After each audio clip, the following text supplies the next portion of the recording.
Bonjour tout le monde et bienvenue dans ce nouveau webinaire des Folies Web. Je me présente, je m'appelle Alexandre, je fais partie de l'équipe des Folies Web et je suis très content aujourd'hui de vous retrouver pour ce webinaire qui s'intitule Prospection multicanal, engager, négocier et convertissez mieux. Et je suis accompagné de deux experts en la matière aujourd'hui avec Grégoire Murg de NoCRM et Alexis Catina de NeoCamino. Salut à tous les deux. Bonjour à tous. Salut, bonjour à tout le monde. Merci d'être présent parmi nous pour ce webinaire qui va durer 1 heure. Bonjour tout le monde dans le chat, je vois que vous êtes déjà présents et que vous vous connectez au fur et à mesure. Bonjour Benoît, bonjour Julia, Danae, etc. Merci d'être présents. Si vous pouvez nous faire un petit retour rapidement sur le son et l'image pour nous dire que la technique fonctionne bien. Pendant ce temps-là, pour ceux qui ne nous connaissent pas, moi je vais introduire le webinaire du jour. Je vais vous expliquer un peu les contours techniques et comment ce webinaire a pu être mis en place. Merci pour le retour sur le son. Et ensuite, je mettrai ma caméra, mon micro en off et je laisserai la parole à nos deux experts justement pour vous faire un petit topo sur le sujet. Alors, les Folies Web, si vous ne nous connaissez pas, qui on est une entreprise où on organise des événements gratuits à destination des petites entreprises, TPE, auto-entrepreneurs, indépendants, pour vous aider justement à réussir sur Internet. C'est vraiment notre objectif et c'est de vous faire prendre du recul vis-à-vis de toutes les opportunités qui ont autour du numérique et de vous encourager à vraiment passer à l'action. C'est vraiment pas de la théorie, nos webinaires et nos ateliers, c'est vraiment passer à l'action pour développer votre activité et on organise des événements en présentiel un petit peu partout en France sous forme d'ateliers.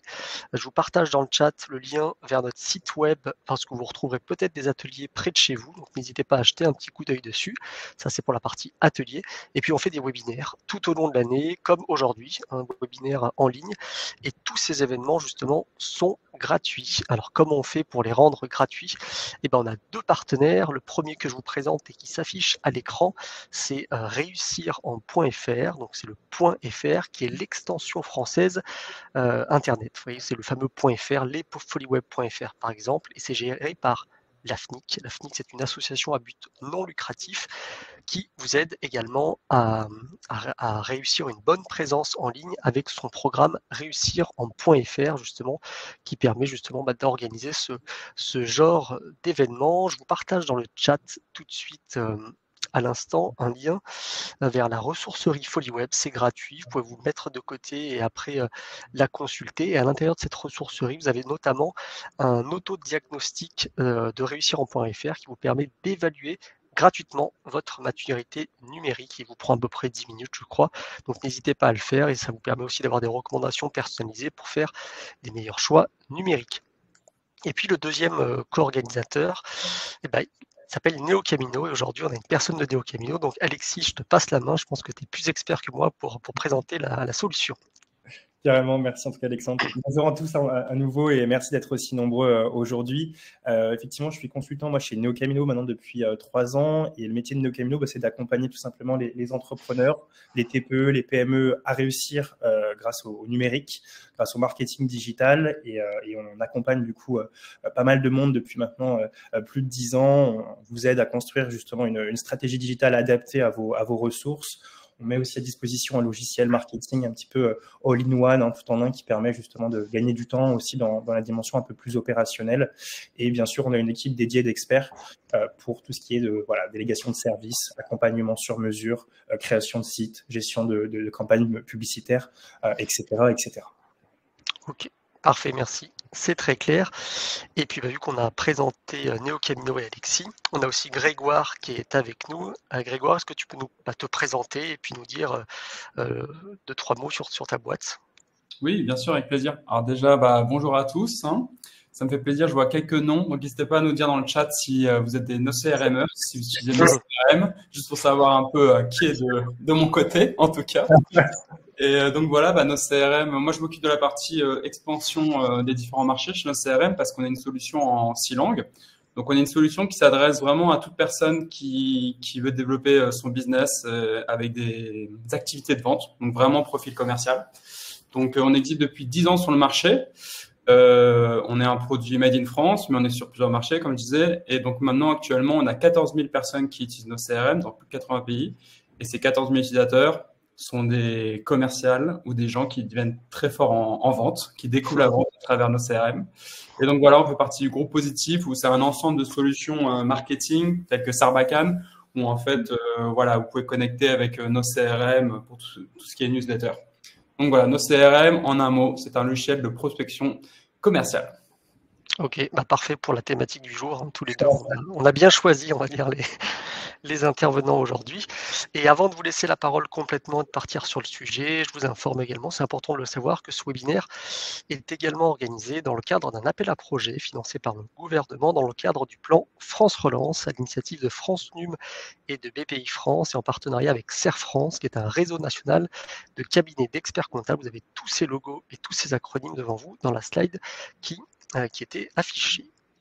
Avant de vous laisser, pour info, vous avez un onglet questions. Je vous invite à bien poser vos questions dans l'onglet questions. Le chat peut servir à vous présenter. D'ailleurs, si vous voulez mettre un petit mot, j'ai oublié de vous le dire, sur qui vous êtes, pour avoir un petit peu le profil de qui est aujourd'hui et nous écoute, c'est toujours intéressant. Et l'onglet questions qui permet de poser vos questions. Vous avez la possibilité de voter aussi pour une question. Comme ça, si on n'a pas le temps de prendre toutes les questions, on prendra celles qui ont le plus de votes et qui ont recueilli le plus de petits pouces. Je vous enverrai aussi à la fin du webinaire un lien vers un questionnaire de satisfaction qui nous permettra de connaître votre satisfaction sur l'événement, mais également, très important, de pouvoir récupérer le support de présentation du jour et également être mis en contact avec les deux intervenants. Ça, c'est important. Si vous voulez aller un peu plus loin dans le webinaire et continuer la discussion et les échanges, c'est intéressant de pouvoir aller plus loin à la suite du webinaire. Et comme d'habitude avec tous nos webinaires, vous avez un replay qui sera disponible dès la fin de l'événement avec le même lien de connexion. Donc vous conservez le mail que vous avez reçu pour vous connecter aujourd'hui et vous permettra de regarder le replay à tête reposée, pouvoir faire pause, pouvoir prendre des notes, etc. Donc n'hésitez pas à utiliser le replay dès la fin de l'événement. Et puis comme je vous l'ai dit, nous on vous invite véritablement à passer à l'action dès la fin de l'événement parce que tout ce qui va vous être dit est vraiment fait pour vous aider dans vos activités. Pour ma part, je vais couper la caméra, couper le micro et puis je vous dis à tout à l'heure. Moi, je reste dans le chat, donc si vous avez des questions, je suis là, je réponds, mais je laisse la main à Alexis et Grégoire. Bon webinaire, messieurs. Merci. Alexandre. Merci à vous. Super. On vous propose du coup de commencer. N'hésitez pas à nous dire dans le chat justement un petit peu voilà, qui vous êtes, si vous avez aussi le lien de votre site, comme ça aussi on peut illustrer avec Grégoire certains éléments concrets et vous donner un maximum de valeur. On sera ravis de le faire évidemment. Aujourd'hui, effectivement, on va se parler de prospection, bien sûr, et on va essayer d'aller à l'essentiel. On va voir effectivement qu'est-ce qu'une stratégie multicanale. Quels sont les canaux de prospection qui sont les plus efficaces et qui peuvent être vertueux en tout cas pour vos activités. Et bien sûr, réussir à construire un plan de prospection multicanal pour qu'on puisse générer le plus d'opportunités business. Je vais laisser la balle du coup à Grégoire sur cette première partie. Ouais, et du coup, pour compléter, ouais, super si vous envoyez votre site et ce que vous faites. Dites-nous juste si vous êtes plutôt si vous visez plus des prospects B2B ou B2C. Comme ça vous fait un petit mot facile à mettre dans le chat. Et comme ça, nous, avec Alexis, on est fixé sur nos exemples. Parce que je pense que le but de cet événement, c'est vous donner des exemples qui vous concernent. Donc voilà, super, je vois les B2B, c'est cool. Donc voilà. Donc aujourd'hui, en fait, on a choisi ce sujet avec Alexis, qu'en fait, on a déjà fait un événement ensemble qui était solopreneur processus de prospection commerciale, d'accord. Et en fait, on trouvait ça super important qu'on vous donne vraiment les différents outils pour bien prospecter. Mais moi, de ce que j'ai constaté, qu'en fait, c'est que parfois on n'utilise qu'un seul outil. Et en fait, il y a bien plusieurs outils à utiliser. Et en fait, il faut bien comprendre la stratégie qu'il y a derrière. Donc c'est pour ça qu'Alexis, on a dit, allez, on fait le retour. Donc aujourd'hui, justement, on va vous parler de ce sujet qui est la prospection multicanale. Donc déjà, le mot, qu'est-ce que ça veut dire multicanal? Donc justement, c'est un bon exemple, c'est l'inverse de monocanal. Ok?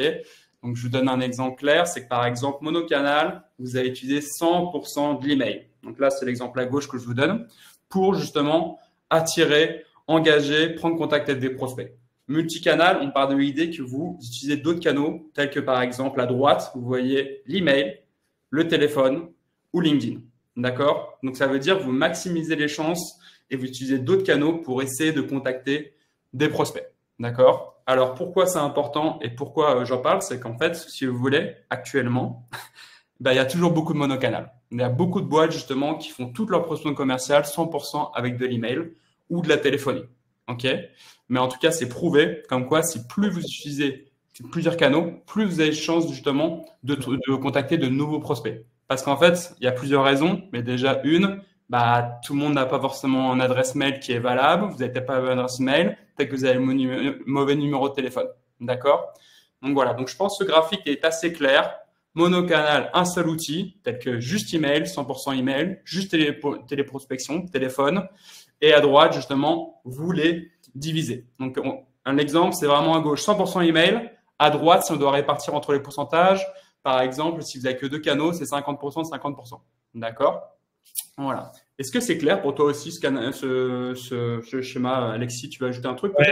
Ouais, carrément, et c'est très juste. En fait, il y a aussi plusieurs points de contact, évidemment. Alors, ça peut être intéressant d'en utiliser qu'un, mais aujourd'hui, les usages sont tellement variés que c'est important aussi de pouvoir adresser le bon message au bon moment à la bonne personne et sur le bon levier. On s'adressera pas de la même manière, par exemple, à un prospect via LinkedIn en phase de découverte. On va pouvoir créer un peu plus de liens, justement, dès qu'il a montré un peu d'intérêt sur LinkedIn, par exemple. Et effectivement, c'est important de bien décomposer tout ce séquençage et d'adapter, bien sûr, sa stratégie en fonction de ces différents points de contact, carrément. Ouais.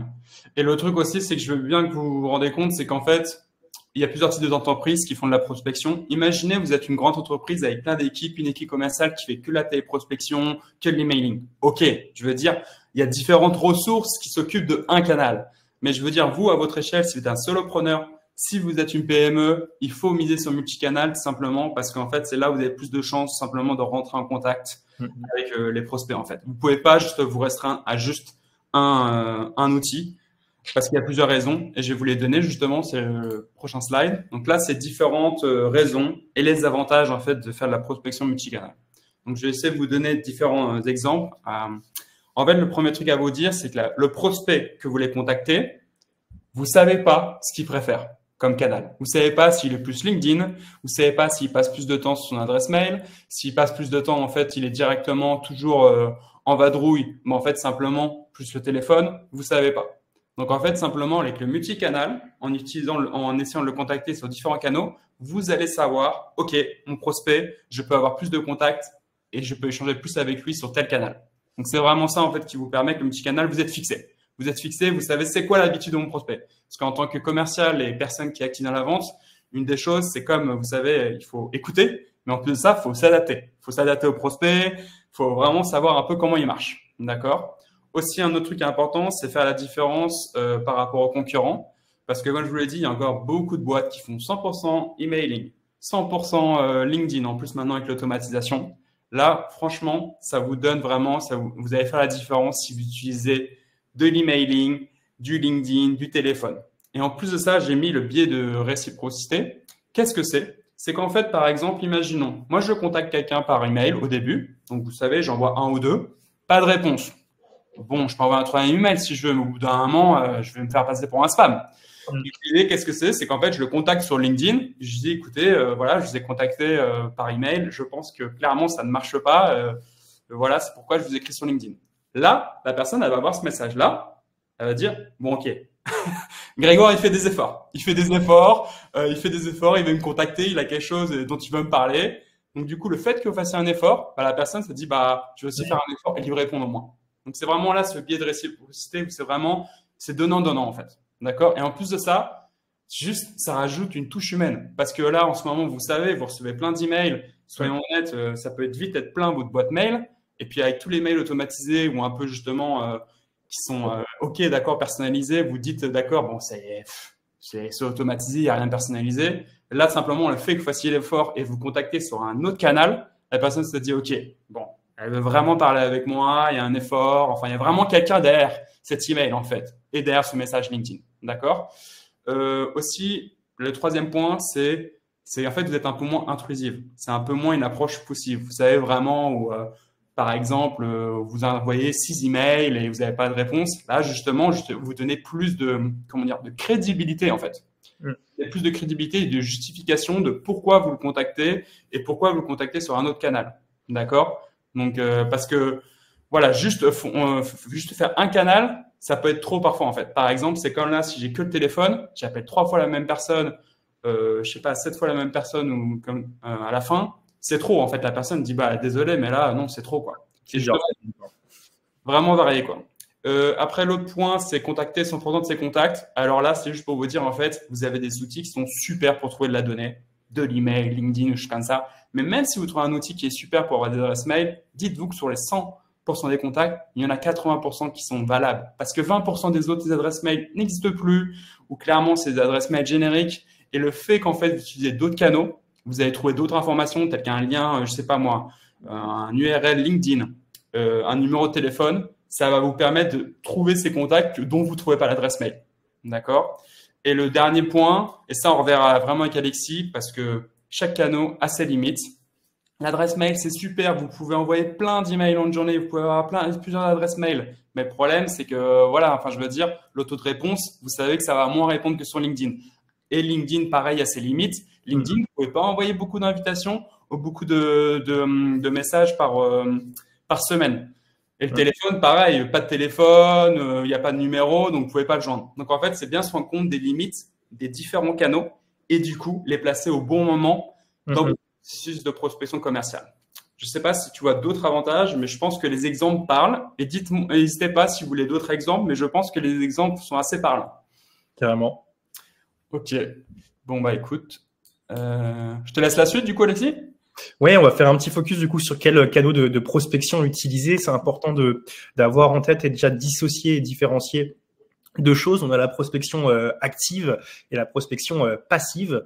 Un petit focus du coup sur la prospection active dans un premier temps. Alors, on a effectivement historiquement des méthodes très traditionnelles, hein, le porte-à-porte qui sur certains business peut fonctionner encore très bien. Et je pense à une entreprise qui s'appelle Bofrost notamment et qui capitalise que sur ça. On a le courrier papier. Je vois que Frédéric nous a dit que le courrier postal en tout cas fonctionne très bien. Nous, on se parlera plutôt sur la partie évidemment digitale. L'emailing, on vient d'en parler. La campagne SMS aussi est un puissant levier avec des taux d'ouverture qui sont très très bons, très hauts, hein, jusqu'à 98%.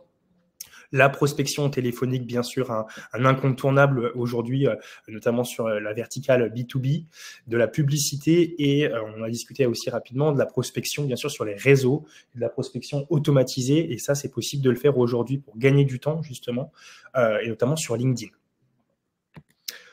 Prospection passive, on est plutôt dans une logique, voilà, tout ce qui va être lié au réseau, hein, qui aujourd'hui représente, en tout cas, nous, ce qu'on constate chez nos clients, aussi une grosse part de leur source d'acquisition. Hein, finalement, le réseau, la prescription, la recommandation. Quand on est entrepreneur, quand on est une petite entreprise, on a généralement un gros flux de business aussi qui arrive grâce à ça. Et c'est important de pouvoir le cultiver, hein, aussi de pouvoir aussi alimenter vos réseaux de partenaires, bien sûr, avec du lien humain, Grégoire en a parlé, mais aussi avec de l'emailing, etc. Donc, c'est très important, le digital, mais aussi toute cette partie plutôt offline, comme on l'appelle, qui est très importante à souligner, en tout cas, et à travailler. Les webinars, bien sûr, webinars qui aujourd'hui sont aussi une source d'acquisition de clients intéressante. Pourquoi? Parce que voilà, on est aussi dans une logique à créer de la valeur, bien sûr, à vous rencontrer aussi, et ça peut être aussi un levier intéressant pour mettre, voilà, en tout cas, se découvrir et identifier de premières opportunités. Un site internet bien référencé, évidemment, aujourd'hui, l'organique, c'est très important d'être présent sur Google. Et on a après, bien sûr, la présence sur les réseaux, l'animation de communauté, etc., etc. Donc, on a beaucoup de choses. L'idée, c'est maintenant de se dire, OK, par où on commence, par quoi on commence. On a des leviers qui sont plutôt très court terme, on a des leviers moyens et long terme. Par exemple, le référencement naturel, on sait que ça prend du temps, hein, minimum 6 mois, 1 an, en tout cas, pour être bien référencé. Donc, il faut choisir. Il faut choisir et avant de choisir, il faut aussi réfléchir, c'est ce qu'on se disait avec Grégoire, de pouvoir bien construire aussi une mécanique finalement d'acquisition, parce que si on n'utilise qu'un seul levier ou 2 leviers, mais qu'on n'a pas ce tunnel finalement qui est construit, en fait, on risque ça un petit peu un coup d'épée dans l'eau quelque part. Donc, c'est important de réussir à créer une sorte de tunnel, hein, avec par exemple comme première base, bien sûr, votre site internet et d'optimiser ce site pour qu'il soit bien optimisé pour convertir, que ce soit avec de l'inscription newsletter, avec un formulaire de contact, avec un téléchargement de replay de webinar, par exemple, et qu'on puisse justement réussir à transformer un trafic finalement informationnel et à le traduire en opportunités commerciales avec de l'emailing, avec des notifications, avec des calls, etc. pour que ça soit efficace et que vous puissiez gagner du temps, évidemment. Est-ce que tu vois d'autres choses aussi, Grégoire, sur… En fait, c'est juste là ce que vous voyez, ce que vous montre Alexis. En fait, c'est juste, il faut vous mettre dans la tête, par exemple, c'est que vous voulez atteindre tel chiffre ou tel CA. Bien sûr, on veut tous atteindre ce CA. Mais en fait, ce qu'il faut vous dire, c'est derrière atteindre votre CA, il faut vous dire justement, ça correspond, il faut le tourner de façon autrement en disant, pour atteindre mon CA, je dois passer par ces différentes étapes qui sont des actions à mener. D'accord? Donc, dites-vous vraiment que atteindre tel résultat correspond à une série d'actions concrètes à faire. Et telles que, par exemple, Alexis vous a montré, mélanger entre la prospection passive et active. Et voilà, il faut vraiment répartir ces actions vraiment qui vous parlent du quotidien, téléphoner, je sais pas moi, mettre des posts sur LinkedIn. Et tout ça, ces actions, va vous amener à votre résultat de business. C'est ça qu'il faut vous dire, quoi. Exactement. Et pour prendre un exemple très concret, typiquement, si vous voulez atteindre 100 000 euros de chiffre d'affaires sur 2025, que voilà, votre panier moyen à peu près d'offres B2B, par exemple, est à 10 000 euros, bon, bah, voilà, il vous faut 10 clients. Ces 10 clients, on va peut-être aller en chercher grâce à de la recommandation, mais on va avoir aussi une démarche de prospection là-dessus. Généralement, les taux de transformation peuvent être très variables, hein, de 5 jusqu'à 30% en prospection. Donc, il va nous falloir un volume de prospects, hein, et donc, du coup, mécaniquement, un nombre de visiteurs aussi. Donc, c'est important de décomposer aussi, bien sûr, votre objectif, très important, pour mettre en face les efforts, justement, en termes de prospection et d'action liés au marketing. Ce qu'on remarque, justement, c'est qu'il y a aussi certaines erreurs qui sont courantes, malheureusement.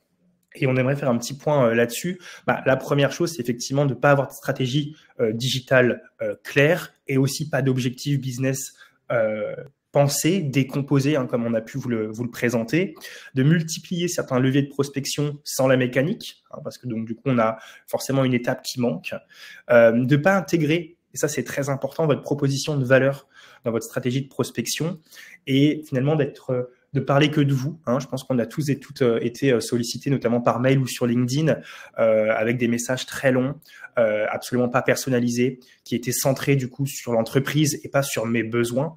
Alors que si on est justement, et ce que s'expliquait très bien Grégoire, si on s'intéresse à l'autre de manière personnalisée, humaine, et on essaye de comprendre comment nous, finalement, on va pouvoir s'intégrer à sa démarche, quels freins on va pouvoir répondre. C'est ça qui fait la différence plutôt que de parler de nous, tout simplement. Il y a aussi, bien sûr, cette notion de gagner du temps, hein. Les journées durent 24 heures. Quand on est en lancement d'activité ou voilà, un peu plus mature, c'est compliqué, hein, de choisir quelles actions. Donc, n'hésitez pas aussi à déléguer certaines actions, automatiser aussi les tâches qui sont chronophages. Maintenant, on a la possibilité de le faire, bien sûr.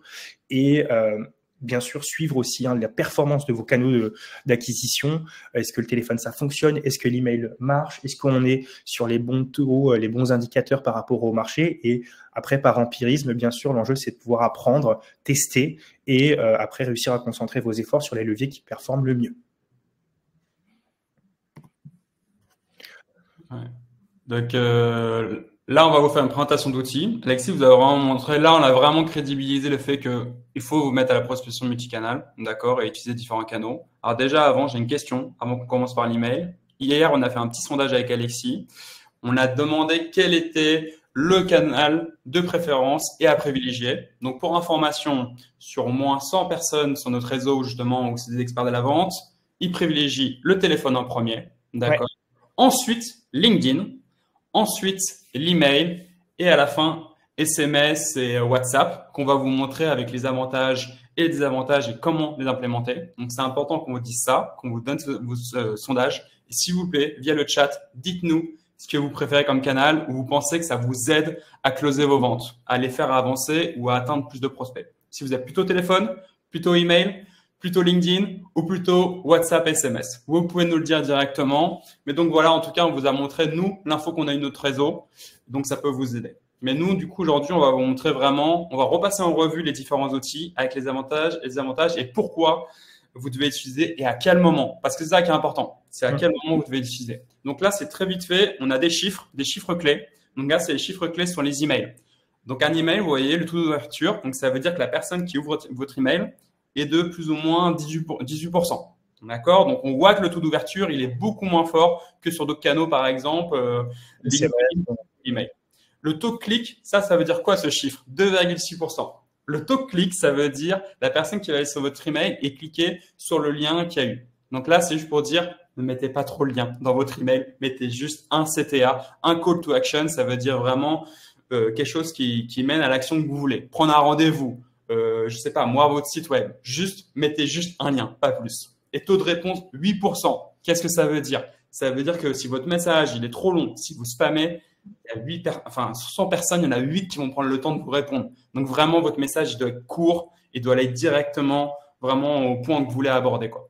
Et là aussi, l'impact des relances. Alors là, je suis un peu partagé, mais vraiment comme quoi, en fait, les emails avec une longue séquence d'emails, donc ça veut dire une série d'emails, et ben, c'est au bout du 4 et 7e email qu'il y a plus de réponses. Alors, à voir quel type de réponse, j'en peux plus de vos emails, ou clairement, oui, là, c'est bon, j'ai lu. Mais en tout cas, là, c'est des chiffres qu'on a cherché sur les médias, Internet, on a trouvé. Donc voilà, c'est pour vous donner vraiment les stats de ces chiffres. Là, c'est une petite checklist. Ciblez vos prospects, bien sûr, vous n'allez pas shooter une base comme ça, vous pouvez trouver des adresses mail partout, mais c'est encore mieux de cibler des adresses mail bien qui correspondent à vos prospects. Un objet court dans l'email, vraiment, quand on lit l'objet de l'email, on doit comprendre ce que ça veut dire et où on veut aller, d'accord? Donc, ça doit engager. Il faut personnaliser le contenu. Personnaliser le contenu, qu'est-ce que j'entends? Ça veut dire oui, prénom, nom, d'accord, mais plus. Mettez aussi, par exemple, le nom de l'entreprise. D'accord, le nom de l'entreprise à laquelle vous adressez. Essayez de personnaliser vraiment le contenu pour qu'il sache, ok, c'est pas juste un mail automatisé, en plus il sait à qui il envoie cet email. Un seul CTA, je disais, donc c'est une seule action justement qui donne quand on lit l'email, ok, d'accord, la suite c'est quoi? Prendre un rendez-vous et actualiser vos modèles. Nous sur nos CRM, on propose des modèles justement personnalisés où vous pouvez partager votre équipe. Vos modèles, il va toujours falloir les actualiser parce que ça change avec le temps. D'accord. Je fais vite parce que quand même il y a beaucoup d'autres outils. Donc là, c'est une liste d'avantages et inconvénients. Donc les inconvénients, les avantages, c'est clairement, comme je vous disais, vous pouvez envoyer beaucoup d'emails. Vous pouvez même avoir plusieurs adresses email. D'accord. Donc ça, c'est super. Vous pouvez envoyer beaucoup. Comme je disais justement, vous pouvez facilement savoir qu'est-ce qui a été fait sur les emails, le terme de combien d'emails ont été ouverts, le taux de clic, d'accord. Et avec un email, on sait on a de la place pour s'exprimer. On peut mettre une pièce jointe, on peut mettre un autre média. Donc c'est vraiment un bon espace pour s'exprimer. On n'est pas trop réduit comme sur LinkedIn ou sur un SMS, ok. Le résultat, vous pouvez directement avoir un résultat rapide. D'accord. L'automatisation, il y a plein d'emails. Nous, on utilise Sarbacane Engage. C'est très pratique pour tout ce qui est séquence d'emails. Donc, vraiment, ça, c'est top. Il y en a plein.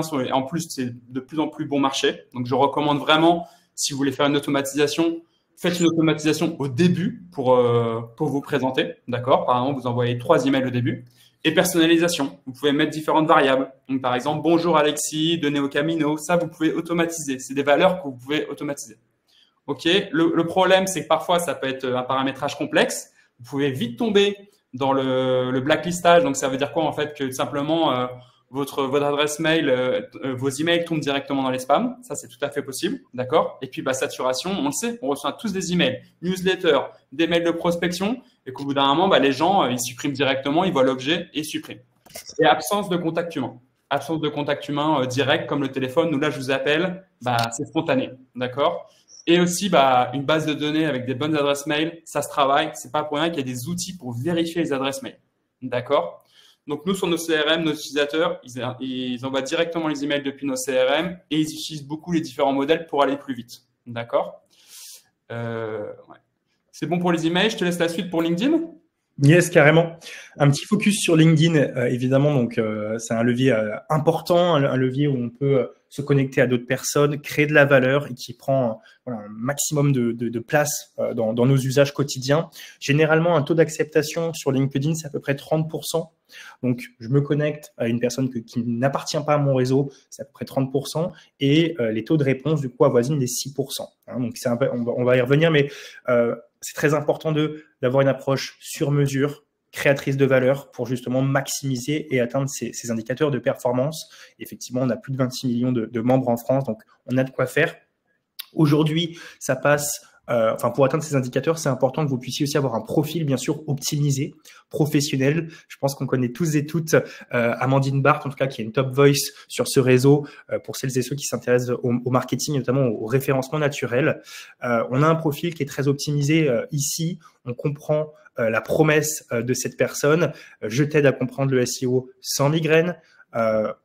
Comment elle le fait? Avec des formations, avec un accompagnement sur mesure. On a aussi une bannière qui est très sympa, professionnelle, sur le ton de l'humour, bien sûr.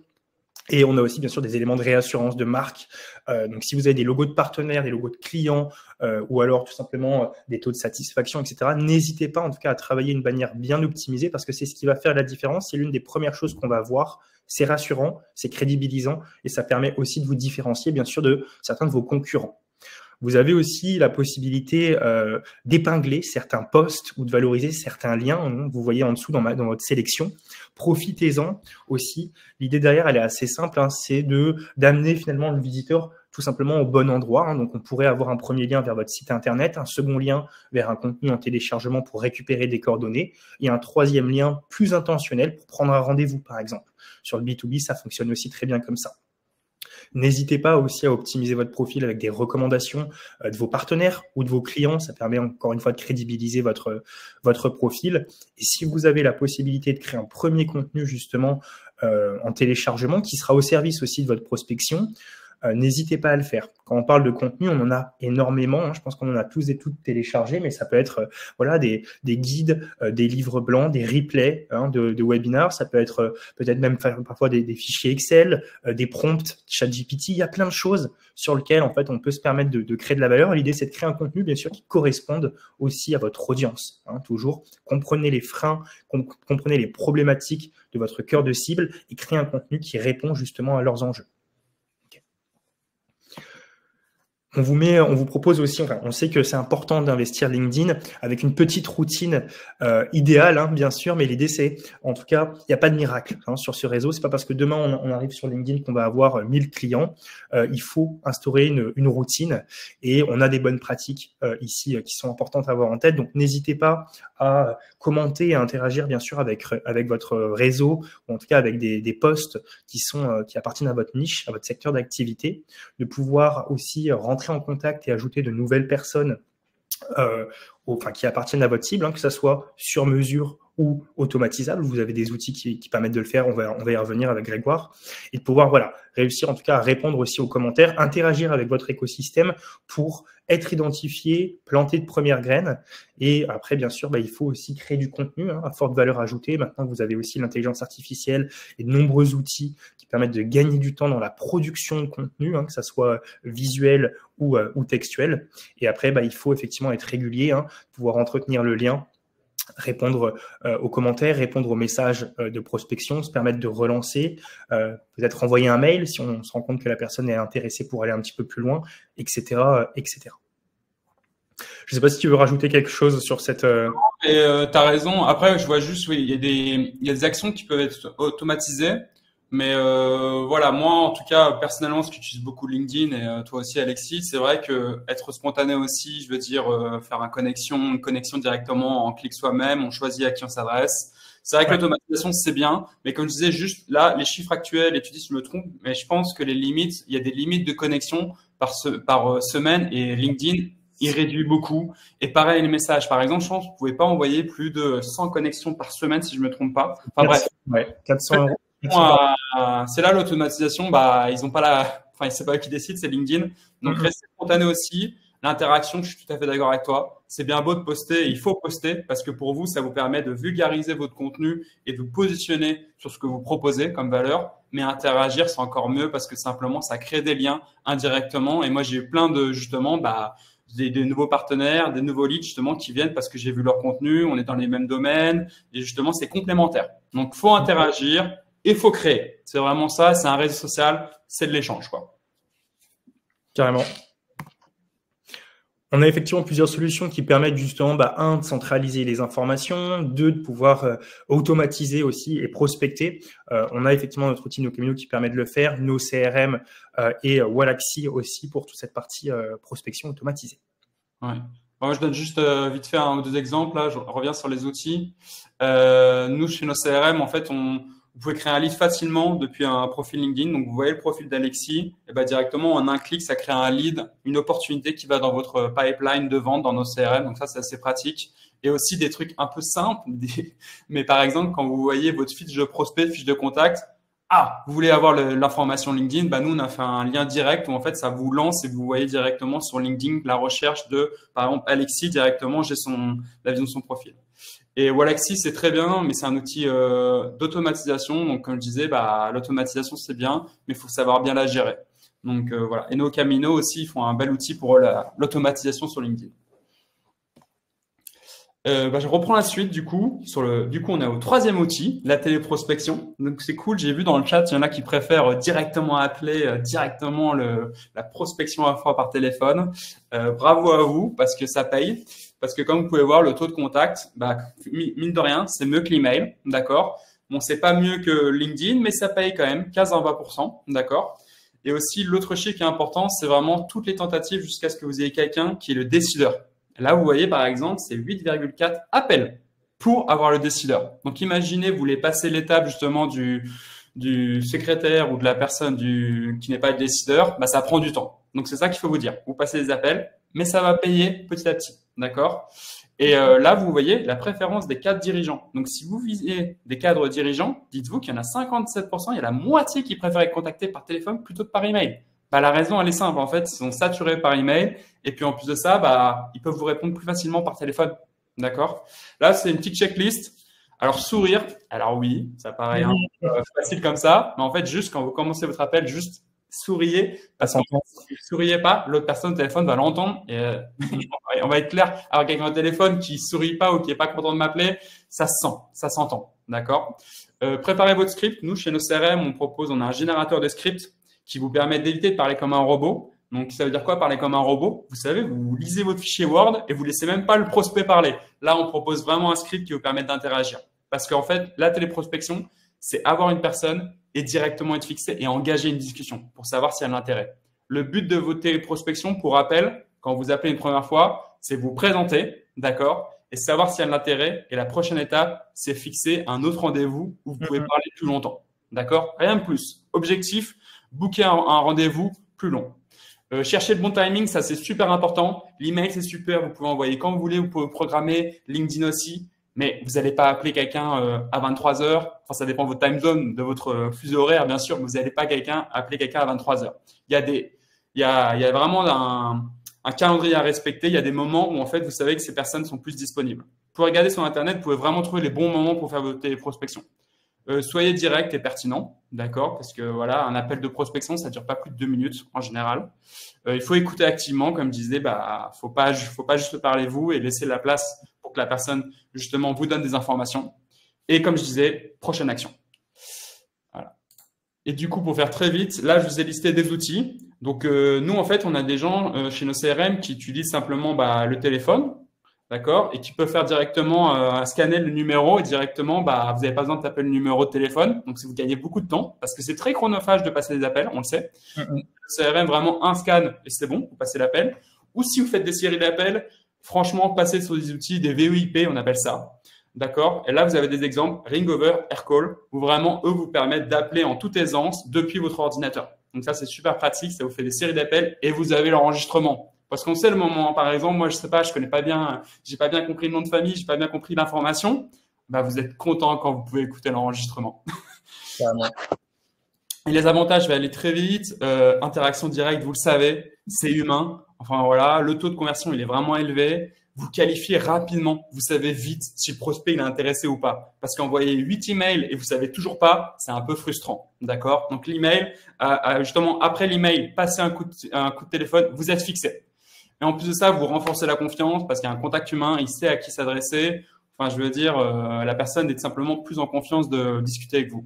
Vous pouvez adapter directement le discours parce que, par exemple, vous pouvez plus improviser, d'accord, plus structuré. En plus de ça, la personne va plus se rappeler de vous, d'accord. Moi, quand j'appelle, les gens, ils se rappellent directement. Ah oui, Grégoire de nos CRM, vu que je les ai déjà appelés une fois, on a vraiment échangé plus. Ok, et c'est vraiment bien, c'est pour les offres complexes. Donc, je ne sais pas si vous vendez différents services, mais c'est vraiment bien. Et les inconvénients, on le connaît. Ça peut être très vite intrusif. Ça peut être très dur d'avoir le décideur. Vous dépendez d'un calendrier précis. Et ça peut coûter cher aussi. Enfin, voilà, surtout si vous appelez dans différents pays. Et le dernier, c'est la prospection par messagerie instantanée. Donc, moi, je comprends tout ce qui est SMS et WhatsApp. D'accord? Là, ça marche super bien. D'accord? 82% taux de réponse. Enfin, je veux dire, quand on reçoit un message, on le lit de toute façon. Et le taux de réponse, vous voyez, il est de 45%. Donc, ça vaut vraiment le coup. Et en plus de ça, bah, les gens, ils passent beaucoup de temps sur WhatsApp et depuis un SMS. Donc, après, il faut être très, très court. Pas plus de 2 phrases, 2-3 phrases. Il faut dire simplement dans votre message la réponse de votre prospect. Vous attendez quoi? Oui, non. Enfin, il va pas écrire une phrase plus longue que vous, d'accord? Et simplement, il faut relancer vraiment de façon calme, quoi. En tout cas, faut pas envoyer 3 messages dans la même journée. Ok? Et ça, c'est vrai que c'est un levier qui est très, qui peut être intrusif, le SMS, WhatsApp. Donc, il faut vraiment soigner. On arrive en dernier, quand on est prêt finalement à passer à l'action, et il faut effectivement chouchouter après à ce moment-là et ne pas en abuser, quoi. Ouais, et moi je pense qu'il faut le mettre après un autre canal que vous avez utilisé parce que moi j'ai reçu des messages, je sais pas vous, mais SMS, votre colis, il est prêt, ou même sur WhatsApp, ça fait un peu, quand il est mon numéro de téléphone, j'ai même reçu de messages avant, ça fait vraiment un peu, on se pose des questions, on a pas envie de répondre. Donc là, très vite, comme je vous ai dit, c'est super. Vous allez beaucoup plus vite avec. Vous pouvez envoyer plusieurs choses sur WhatsApp, des images, des photos en plus si besoin. Ça coûte pas forcément cher depuis WhatsApp. SMS, c'est autre chose, d'accord. Mais même en général, c'est quand même pas très coûteux.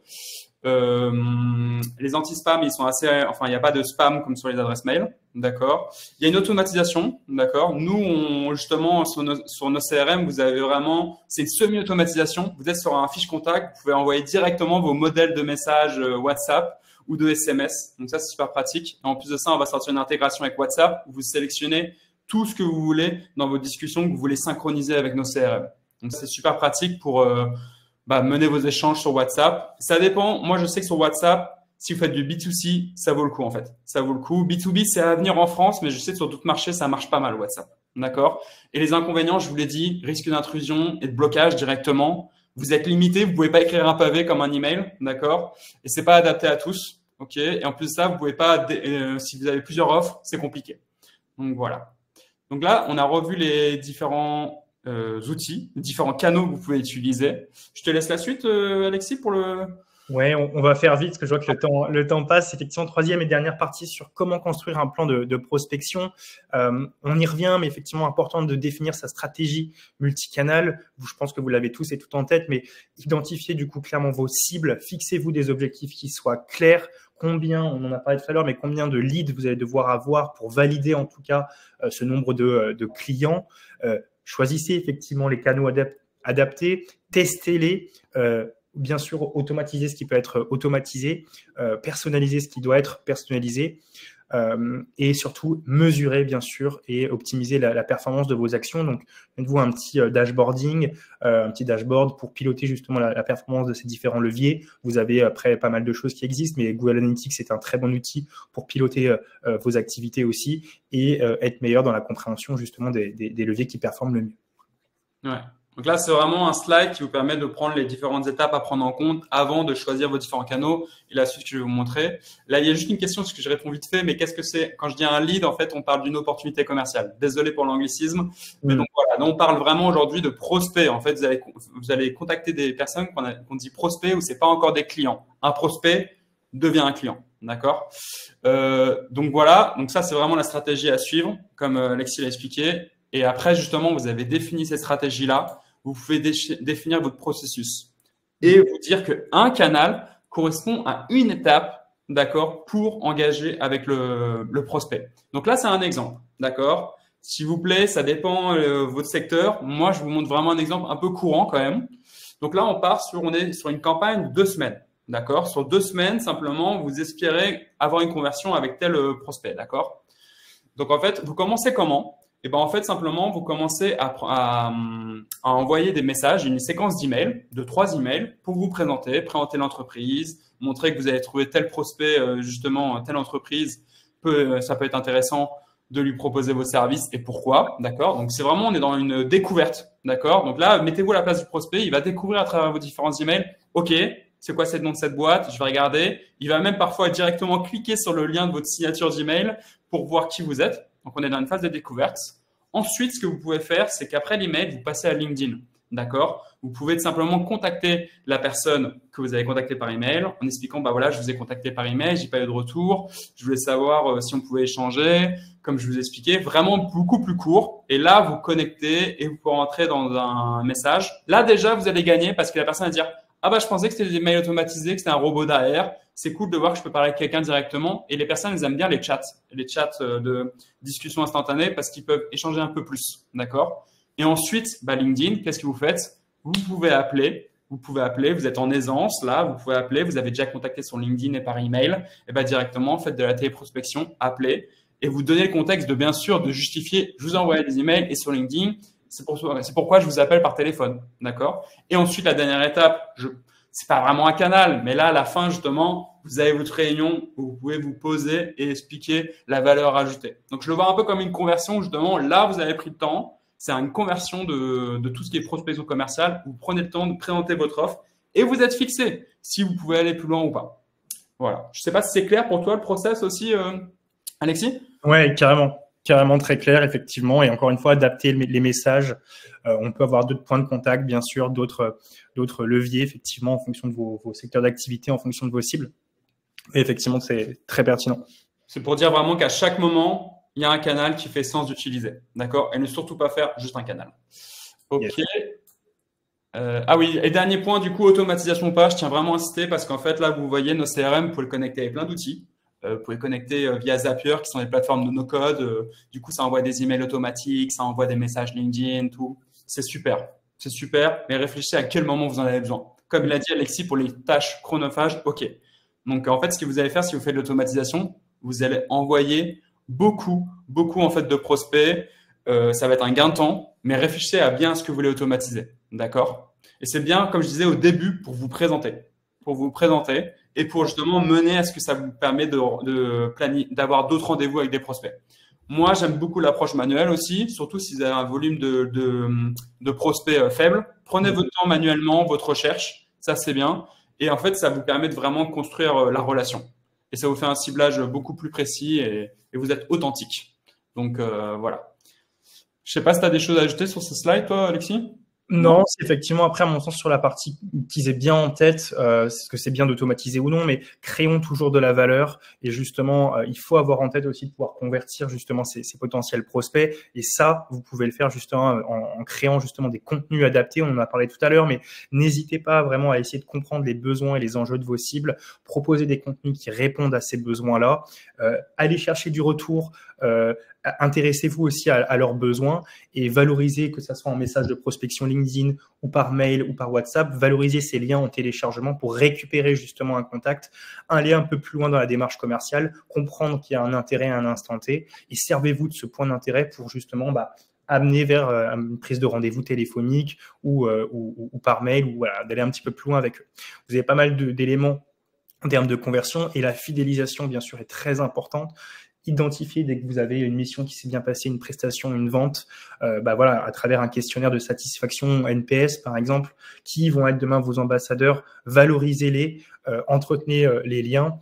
Si vous avez la possibilité de mettre en place un programme de parrainage ou un programme d'apporteur d'affaires, ça permet aussi de ramener du lead qualifié et évidemment de pouvoir bien capitaliser sur la prescription, la recommandation, le réseau. J'ai vu une petite question sur les afterwork. Évidemment, tout ce qui est lié au réseau et au réseautage, ça permet de créer de l'humain. Encore une fois, on a besoin de ça. On est dans un monde digitalisé, mais l'humain est toujours aussi présent. Donc, c'est bien d'avoir ces deux parties-là. Ouais. Et juste pour compléter, de tout ce qu'on vous a montré justement avant, quand vous le savez, en fait, comme je disais, le prospect, c'est quoi son habitude, comment il peut vous répondre de façon plus vite, c'est super pour la conversion et tout ce qui est fidélisation, utilisez le même canal. Si vous savez qu'il est beaucoup plus SMS ou qu'il est beaucoup plus appel, vous êtes fixé. Donc, c'est bien de prendre le temps, justement, prospection multicanal pour savoir c'est quoi l'habitude du prospect et quand c'est votre client, utilisez le même canal. Ok, je pense qu'on est bon là, niveau timing. On a réussi à garder le timing. Ouais. Alors, je sais que ça avait beaucoup d'informations, mais la bonne nouvelle, c'est que de toute façon, vous pouvez nous recontacter et poser vos questions pour la suite. Je te laisse la main, Alexandre. Ouais, avec plaisir. Merci beaucoup. En effet, bah, tu as très bien résumé. Vous allez avoir accès au replay et surtout au support de présentation.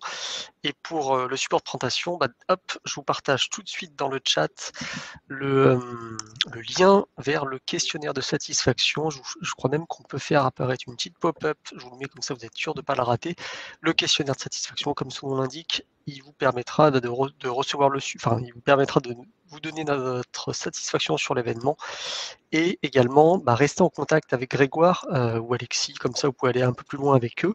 Avant de passer à la partie questions, déjà merci tous les deux pour avoir pris le temps, c'était très clair, moi j'ai écouté, donc j'ai trouvé ça super, j'ai vu qu'il y avait pas mal de questions dans le chat, donc on va y passer. Avant de prendre les questions, si vous en avez d'autres, n'hésitez pas pendant le temps de ma petite présentation de les mettre bien dans l'onglet questions, comme ça je les prends par rapport à ça. Et si vous souhaitez aller un peu plus loin après ce webinaire, sachez que on a un bon plan à vous proposer pour mettre en place des actions concrètes.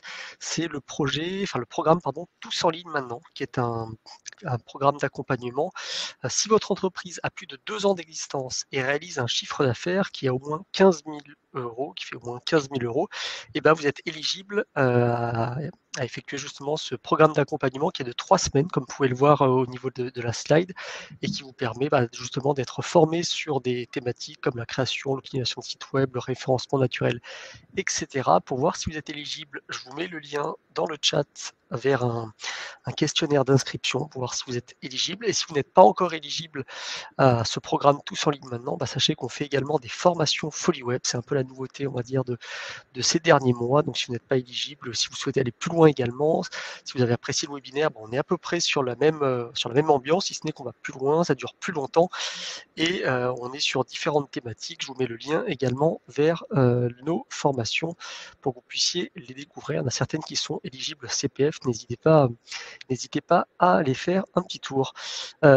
Pour ma part, je vais donc passer à l'onglet questions, à la partie questions. Donc je vais les trier par vote, parce que je vois qu'on en a pas mal, c'est cool. Et je vais commencer par une question de Boris qui nous demande quels outils existent pour aller, je vous la fais apparaître, ce sera plus simple pour vous, quels outils existent pour aller chercher des contacts validés et constituer une base de données qualitative. Nous bloquons sur cette étape et sans cela, on ne peut pas passer aux étapes suivantes, emailing, phoning, SMS. Du coup, je la prenne, Alexis ou... Vas-y, je t'en prie, je compléterai s'il y a... Du coup, si j'ai bien compris, relis vite fait la donnée, c'est sur comment avoir des contacts, des nouveaux contacts, ça la donnée, c'est ça? Ouais. Alors, du coup, ce qu'il faut faire, c'est vraiment, faites attention quand vous choisissez des outils. Déjà, vous prenez un outil qui a de la donnée française, donnée législative française, d'accord, qui va vous donner en fait des données telles que des adresses mail, des liens LinkedIn, des noms de personnes. Alors moi, je conseille Faro sur le marché français. Il y en a plein d'autres. Faro, on sait que c'est pas mal.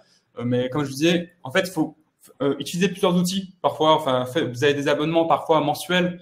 Franchement, testez les différentes bases de données. Et ces outils sont bien parce que parfois, c'est de la donnée vraiment vérifiée. D'accord? Donc, Faro, moi, j'utilise aussi, vous devez connaître Casper depuis LinkedIn. Donc, par exemple, vous êtes sur un profil. Super, il n'y a pas d'adresse mail. Super, il n'y a pas de numéro de téléphone. Vous pouvez regarder. Après, juste parfois, les données sont pas forcément GDPR. Donc, regardez bien l'outil qui correspond données françaises et GDPR. Je sais pas si tu as d'autres outils à conseiller dans le même genre, Alexis. Ouais, moi, je pense aussi à Eva Boot un petit peu sur le même principe que Casper, qui est super, notamment sur LinkedIn. Donc là, c'est un terme un peu technique, mais finalement, on appelle ça du scrapping, donc récupérer de la donnée sur différentes plateformes. C'est important de le faire, bien sûr, mais aussi n'hésitez pas à capitaliser sur vos actifs marketing. Donc, si vous avez un site web avec du trafic existant, encore une fois, vous allez pouvoir récupérer de la donnée avec une stratégie de contenu, notamment en créant de la valeur avec des contenus en téléchargement. Et ça permet aussi d'avoir des taux après de transformation qui sont meilleurs parce qu'il y a déjà un point de contact, il y a déjà un intérêt. Donc, n'hésitez pas aussi à capitaliser sur vos actifs existants, bien sûr. Ouais. Alors, on va pas vous envoyer la liste, que je vois une question, vous nous envoyez la liste. On va pas vous envoyer la liste parce que c'est pas nos outils à nous, mais prenez contact de nos parts, il y a aucun souci. Vous pouvez même avoir des périodes d'essai. Comme nous, d'ailleurs, j'ai mis le lien, nos CRM, vous pouvez tester tout ce qu'on a mis aujourd'hui. Vous pouvez tester gratuitement sans rentrer votre carte. C'est un bon moyen de voir l'exercice et tester en fait les essais gratuits des outils pour avoir un peu de données et voir à quoi ça ressemble. Je vous envoie quand même, alors là, l'URL est un petit peu trop longue. Mince. Et l'URL de Casper, en tout cas, qui est intéressant. Au moins, vous l'avez. Ouais, je vais faire pareil pour Faro. Boot et Eva Boot, vous les avez aussi en extension, bien sûr. Donc, ça peut être intéressant. Et voilà. En tout cas, ça, c'est des bons outils qu'on connaît bien et ils sont bien connus sur le marché français. Ok, merci, merci. Et du coup, question de Coralie qui nous demande quels outils pour vérifier les adresses email. Ben justement, là, on arrive dans l'autre phase où en fait, c'est super les outils, vous avez géré plein de données, mais il faut la vérifier. Donc, sur le marché français, vous avez Drop Contact. Drop Contact, c'est pas mal pour les adresses mail, vraiment pas mal. Après, en termes de vérification, je sais que les emails, il faut utiliser des outils tels que Bouncer, je pense. Mais en tout cas, Drop Contact, ça fait déjà largement bien le job. Je vous l'envoie si vous voulez. Je sais pas si tu en connais d'autres, toi. Non. Effectivement, je vais rester sur ces deux-là. Hop là, on vous l'envoie. OK. Mais ça, c'est important. Du coup, c'est la deuxième phase. Vous arrêtez surtout pas à juste générer la donnée parce que il y a des outils qui sont spéciaux pour vérifier en fait. Parce que si vous shootez, vous envoyez vos campagnes, en fait, vous allez peut-être tomber sur un mur, quoi. Donc, c'est important de vérifier la donnée. Ok, très bien, merci beaucoup. Question de Sarah qui nous dit: je comprends tout à fait l'intérêt du multicanal, mais d'insister en essayant de contacter sur plusieurs canaux la même personne, ne risque-t-on pas d'être pesant pour notre interlocuteur avec qui l'on souhaite engager un dialogue dans la bienveillance? Oui, tout à fait. Il faut effectivement, c'est ce qu'on disait, il faut respecter aussi le consentement, bien sûr, adresser le message au bon moment, ne pas harceler. On peut avoir aussi des critères d'exclusion. On n'en a pas beaucoup parlé, mais si typiquement une personne n'a pas répondu à votre SMS ou n'a pas cliqué ou ouvert votre mail, on peut se permettre d'arrêter cette séquence de nurturing quelque part et de se dire, là, à ce moment-là, cette personne-là n'est pas rentrée, n'a pas souhaité continuer ce processus. Alors, on va l'identifier, on va le cloisonner quelque part et on va essayer de la réengager peut-être plusieurs semaines après, plusieurs mois après. Mais effectivement, il faut respecter ça et avec des différents outils, à notre sens, on a la possibilité maintenant de savoir concrètement à quel moment la personne s'est arrêtée dans notre processus et donc ensuite on peut lui adapter un message qui correspond plus à ses besoins quelque part. Moi, je complète juste et je vous donne juste l'autre exemple où en fait, vous envoyez des emails, vous n'avez pas de réponse. Et moi, ça arrive souvent. J'envoie un message sur LinkedIn et la personne fait: ah ben non, je peux vu votre email, dites-moi tout. Ok, là, en fait, on peut plus échanger. Donc, en fait, dites-vous juste quand vous envoyez l'information, vous informez. Vous n'êtes pas là directement pour vendre quelque chose. Et juste prendre un autre canal, c'est en fait, peut-être, vous savez que justement, ok, cette personne a vraiment vu de quoi vous parlez et voit l'information que vous partagez. Donc, dites-vous juste, le canal, en fait, vous n'avez pas de réponse. Ça veut dire en fait qu'il n'est pas habitué, peut-être qu'il n'a rien reçu en fait dessus. C'est ça qu'il faut vous dire aussi. Ok. Merci beaucoup. Question de Morgane qui nous demande: n'est-ce pas trop intrusif de prospecter par WhatsApp? C'est souvent des tels personnels. Alors moi, je donne juste des retours de marché. Parce qu'en fait, on est en Espagne, la solution est en espagnol. En Amérique latine, ça marche à fond, en Espagne aussi. Et même moi, je suis sur le marché germanophone, je reçois directement des messages sur WhatsApp, donc ça vient. Et en fait, c'est juste, faut vous dire que c'est un autre espace où en fait les gens peuvent plus échanger que sur un SMS, d'accord? C'est gratuit, donc ça vient. Et comme je vous l'ai dit, en fait, c'est intrusif directement s'il n'y a pas de contexte derrière, s'il n'y a pas d'email. Même moi, je reçois un message comme ça avec un numéro qui n'est pas enregistré dans ma base, c'est bizarre. Donc, en fait, si vous la mettez vraiment après un autre canal, comme je disais, c'est beaucoup moins intrusif et ça justifie beaucoup plus le fait que vous utilisez ce canal-là. En tout cas, ça monte de ce que je vois et de ce que je reçois en tout cas. Et voilà. Ok, très bien, très clair. Question de Leïla qui nous parle de quid des afterwork. Je pense que c'est pour la prospection, pour étendre son réseau. Ouais, on en a parlé tout à l'heure, effectivement, mais c'est très important aussi, évidemment, en fonction d'où vous êtes aussi en local. C'est très, très important. C'est un levier, encore une fois, qui marche très bien, la recommandation, le réseau. Donc, n'hésitez pas, bien sûr, à intégrer ces réseaux-là. Surtout moi, je pense en tant que solopreneur, avec votre base de clients. En fait, vous avez eu un client, c'est super. Dites-vous, en fait, que ce client-là, il y a peut-être d'autres qui sont dans la même situation. Essayez de prendre un avis et justement vous reposer, dire écoutez, ça a bien marché avec vous. Est-ce que vous avez d'autres personnes dans le même besoin que vous en fait? Enfin, je veux dire, vous avez fait le job, vous avez bien fait le job, c'est votre client. Voilà, après peut vous recommander. Et s'il y a une recommandation, on part même plus sur la prospection à froid pour moi. On part sur quelque chose de déjà un peu tiède où en fait c'est bon quoi. Il y a un contexte et c'est facile à contacter. Limite, vous pouvez passer directement au téléphone. Dites je viens de telle personne. Donc, voilà. Ok. Je comprends. Question de Frédéric. Que pensez-vous du courrier postal? Alors, J'ai envie de dire, c'est toujours pareil, à qui on s'adresse. Si votre cible a une appétence pour ça, allons-y. C'est pas forcément ce qui est le plus écologique, le plus économique aussi parfois. C'est pas un levier qui est le plus utilisé, hein, en tout cas sur les parties stratégie digitale ou stratégie un peu plus globale. Mais j'ai envie de dire, testez si vous avez des bons retours. Faites-le, mais voilà, il faut aussi vraiment comprendre les besoins de votre cible et généralement, voilà, si on peut avoir différents leviers d'acquisition et pouvoir tester, ça peut être intéressant. Ouais, moi, je suis d'accord avec toi, ça dépend vraiment de votre cible. Mais en général, je veux dire, de nos jours, justement, souvent, le courrier, ça peut être très vu comme quelque chose d'administratif. Vos impôts, vos taxes à payer. Voilà. Donc, du coup, en fait, oui, vous pouvez faire la différence, mais ça dépend vraiment, en fait, à qui vous vous adressez, je pense. C'est ça. Et je pense qu'en fait, le courrier peut avoir une vraie valeur ajoutée dans une logique plutôt de fidélisation ou de réassurance, peut-être, pour justement vos clients existants, clients fidèles, d'avoir cette approche hors digitale, que ça soit des fois amené avec un petit goodies, etc. Il y a plein de choses qui fonctionnent très bien, mais en tout cas, voilà, moi je le verrais plus comme ça plutôt qu'en phase de découverte pure, d'acquisition pure, quoi. Ouais, si j'étais en tant que solopreneur et que je voulais booster mon business au niveau local, pourquoi pas en fait? Pourquoi pas? Mais après, justement, vraiment plus large, au niveau local, ça peut être personnalisé, ça peut être bien vu. Mais après, au niveau vraiment à une échelle de région ou nationale, c'est autre chose. Donc voilà. Je suis d'accord. Et on va prendre les 2 dernières questions pour qu'on respecte à peu près le timing. Question de Catherine qui nous demande: LinkedIn a-t-il un concurrent émergent intéressant? Alors, moi, je parle juste de mon expérience. Ça dépend des marchés. En Allemagne, par exemple, il y avait un autre réseau social qui était pareil que LinkedIn. Mais enfin, voilà, là, qu'on soit honnête, sur tous les marchés, LinkedIn, en termes de réseau social B2B, c'est plus connu. On n'y est pas là à se battre sur des réseaux sociaux tels que Instagram, Twitter, pardon, X. Là, c'est vraiment LinkedIn, c'est en tout cas, il a la maîtrise sur le réseau social professionnel B2B, c'est LinkedIn à ce jour. Et il y en a peut-être, mais c'est clairement pas la même audience. C'est clairement pas la même audience. Ok. Merci. Puis une question qui te concernera beaucoup plus, Grégoire. Nos CRM fonctionnent-ils également avec Notion? Alors, si je me trompe pas, moi j'utilise Notion déjà. Si je me trompe pas, vous pouvez mettre des automatisations, d'accord? Donc connectées.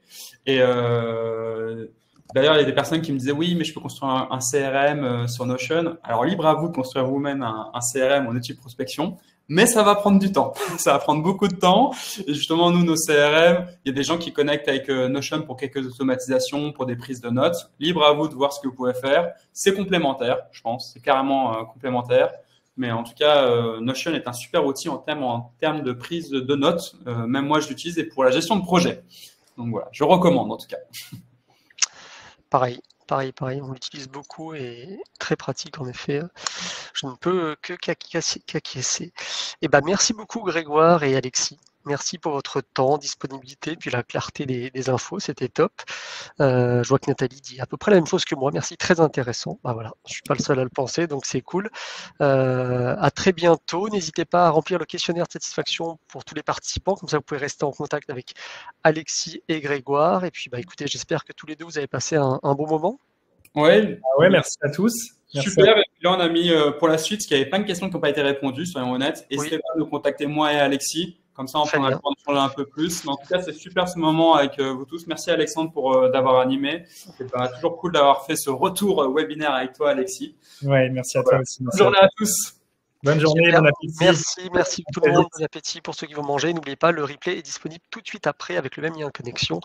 Et le support presse, si vous souhaitez le recevoir, remplissez bien l'enquête de satisfaction.